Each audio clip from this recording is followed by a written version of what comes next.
আসসালামু আলাইকুম এভরিওয়ান, সবাই কেমন আছেন? আমি আল্লাহর রহমতে অনেক ভালো আছি। সকালেই আজ বৃষ্টির দেখা মিলল, তো এক কাপ চা নিয়ে বারান্দায় দাঁড়িয়ে দাঁড়িয়ে বৃষ্টি দেখছিলাম। তো আজকে সকালে যেহেতু আমার নাস্তা বানানোর কোনো চাপটা নেই, যেহেতু দোকান থেকে কিনে আনা হয়েছে, তো আমার সকালের চাপটা একটু কম হয়েছে।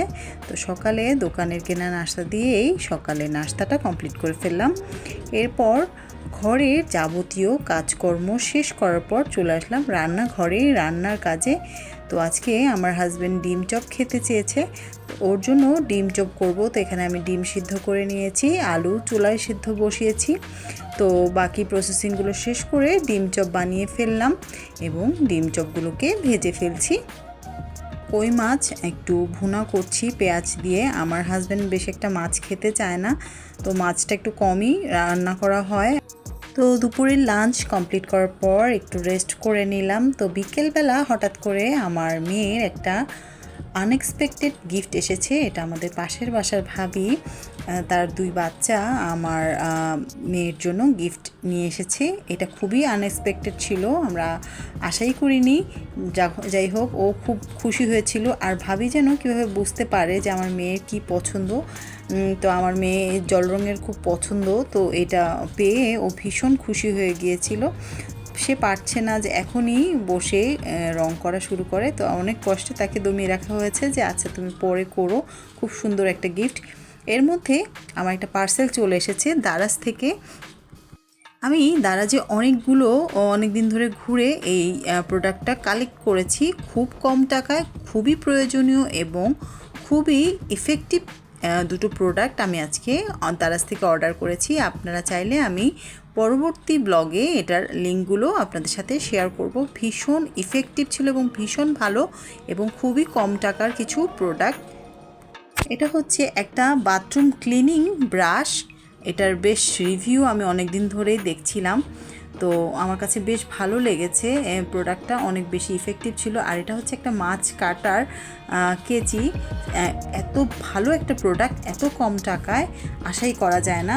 বেশ ভালো, আপনার বেশ কিছু কাজ এটাতে করা সম্ভব। মাছ কাটা, মুরগি কাটা এবং মাছের আঁশ পরিষ্কার থেকে যাবতীয় টুকটাক তরকারি কাটাও আপনারা এই কেচিটা দিয়ে করতে পারেন চাইলে।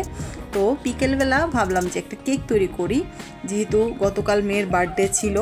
তো ওর বার্থডেতে যেহেতু একটা কেনা কেক আনা হয়েছে, তো আমি ভাবলাম যে বাসায় ছোট করে একটা কেক তৈরি করি। এখানে একটা ঝামেলা হয়েছে, সে আমার সাথে কেক বানাতে চায়। তো আমি বললাম তাহলে তুমি ডিমটা বিট করো। ডিম বিট করতে গিয়ে বাটির যা অবস্থা সে করেছে মোটামুটি। যাই হোক, এভাবেই আস্তে আস্তে কাজ শিখবে। এভাবেই কেউ প্রথমে ধরেই তো কাজ করতে পারে না, সবাইকেই প্রথম প্রথম অনেক ভুল হয়, আস্তে আস্তে ঠিক হয়ে যায়। তো ওকে দিয়ে আমি কেকটা বিট করিয়েছি, ডিমের ফোমটা বিট করিয়েছি। এখন জাস্ট আমি ব্যাটারটা তৈরি করে কেকটা আমি ওভেনে বসিয়ে দেবো। সে অনেক দিন ধরে বলছিল সে কিছু একটা করতে চায়, কিছু একটা রান্না করতে চায়, কিন্তু সে যেহেতু অনেক ছোট, তো ওকে আমি এখনও পর্যন্ত সাহস পাই না যে রান্নাঘরে কিছু করতে দিব। তবে আমার পাশে পাশে দাঁড়িয়ে দাঁড়িয়ে সে যতটুকু করার চেষ্টা করে। আমি করতে বলি, আমি সামনে থাকলেই তাকে করতে দিয়ে, একা করতে দিই না। তো আমার কেকের ব্যাটারটা তৈরি হয়ে গেছে। এখন আমি কেকটাকে ইলেকট্রিক ওভেনে বসিয়ে দিচ্ছি।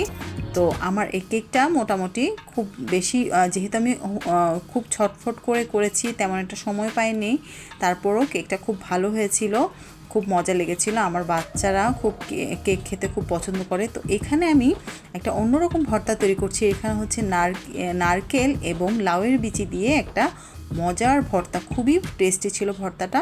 তো আমি এখানে চুলায় গরুর মাংস আর ছোলার ডাল আর কাঁঠালের বিচি দিয়ে একটা তরকারি বসিয়ে দিয়ে ভুলেই গিয়েছিলাম চুলায় যে তরকারি ছিল। তো আসার পর দেখলাম যে এভাবে অনেকখানি তরকারি লেগে গেছে।